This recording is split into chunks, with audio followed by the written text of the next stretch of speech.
Hello, my name is Michael Payne, and I'm the chairman of the Government Contracting Group at the law firm of Cohen Seglius.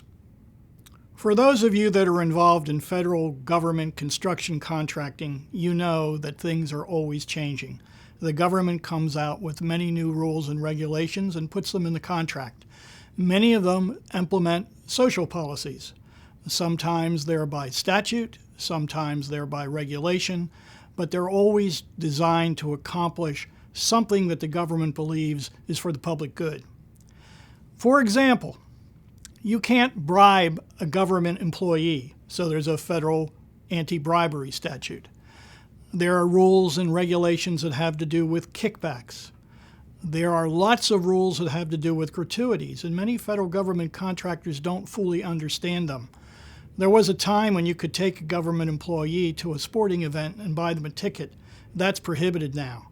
You can't buy a government employee's dinner or lunch. That's prohibited now. As a matter of fact, many times contractors find themselves in very difficult situations when it comes to gratuities. I recall a time when a government inspector needed to buy a plane ticket on an emergency basis to visit his dying mother in California. He didn't have the money. So he asked the government contractor on his project if he would lend him the money. The contractor decided that he would lend the inspector the money. The question is, did he do the right thing or the wrong thing? Well, it was a double-edged sword.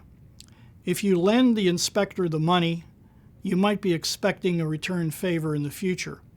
If you don't lend the inspector the money, then perhaps the inspector gives you a hard time on the project later.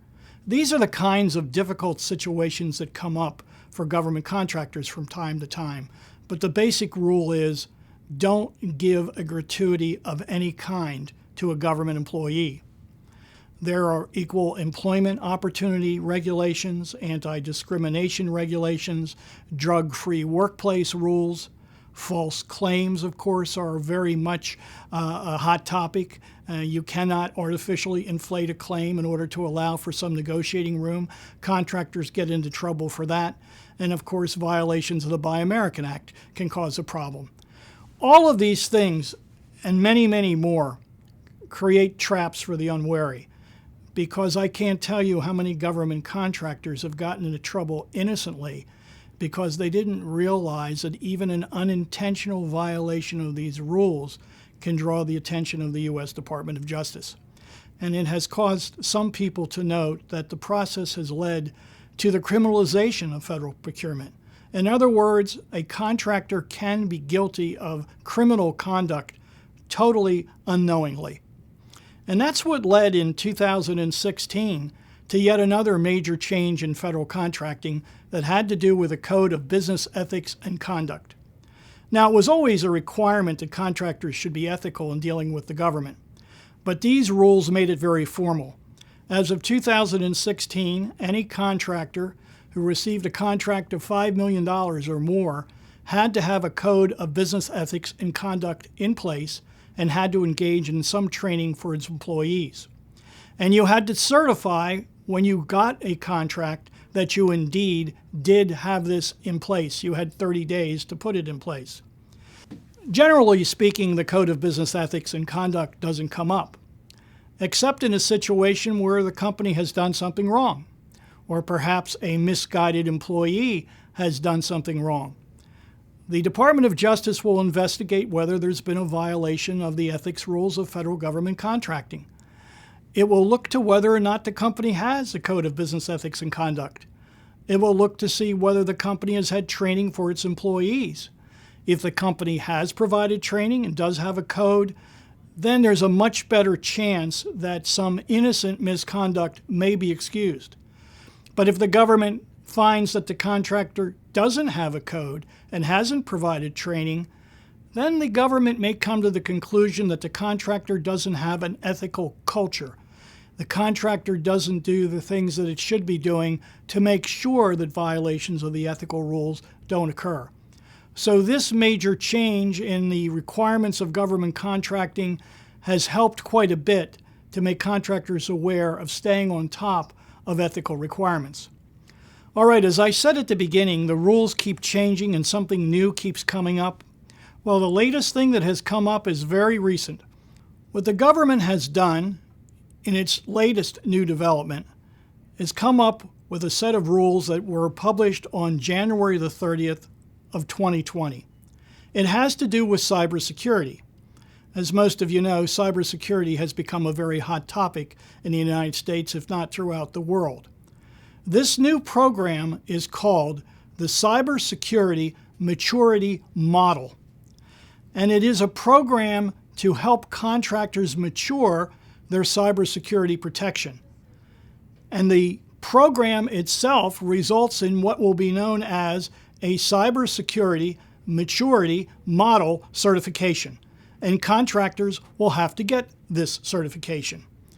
It's designed to make sure that contractor computer systems are protected from unwanted intrusions and from unauthorized access.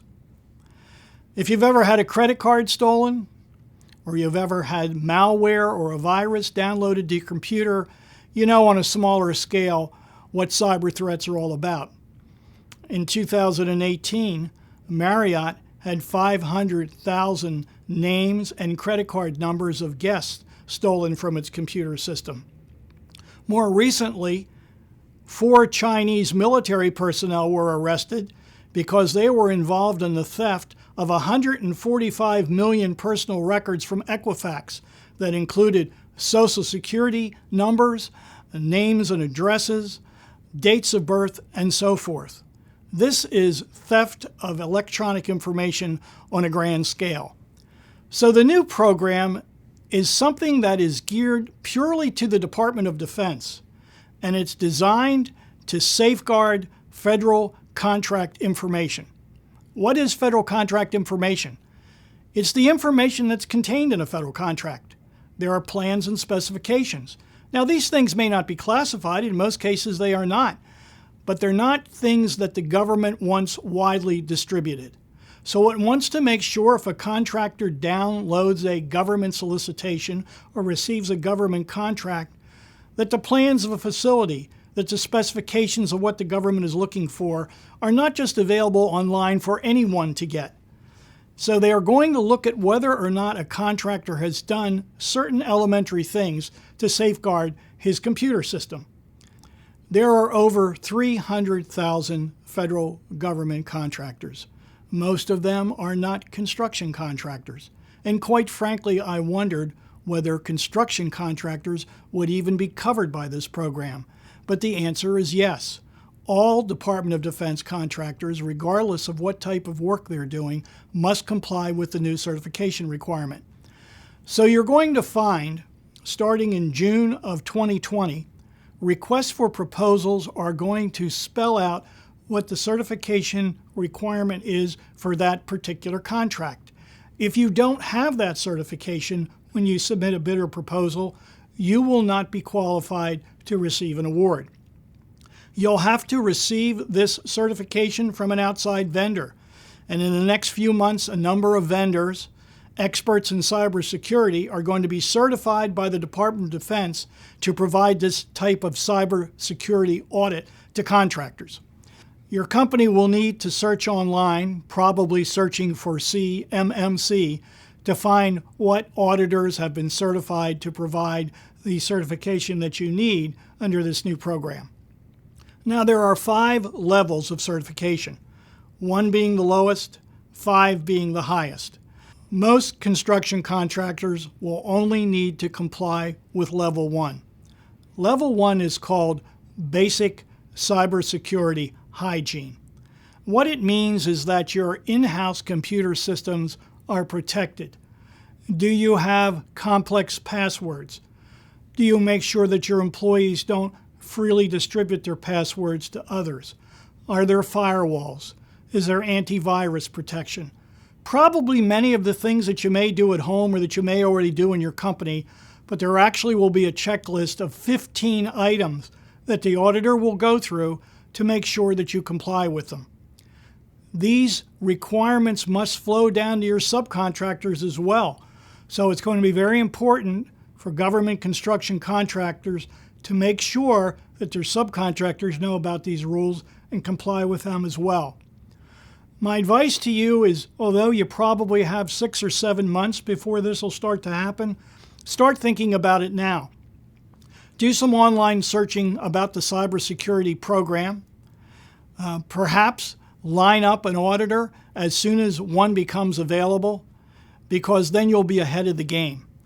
The name of this game, of course, is Comply, Get Ready Now. The government is promising that the program will not be overly burdensome or expensive. We'll see.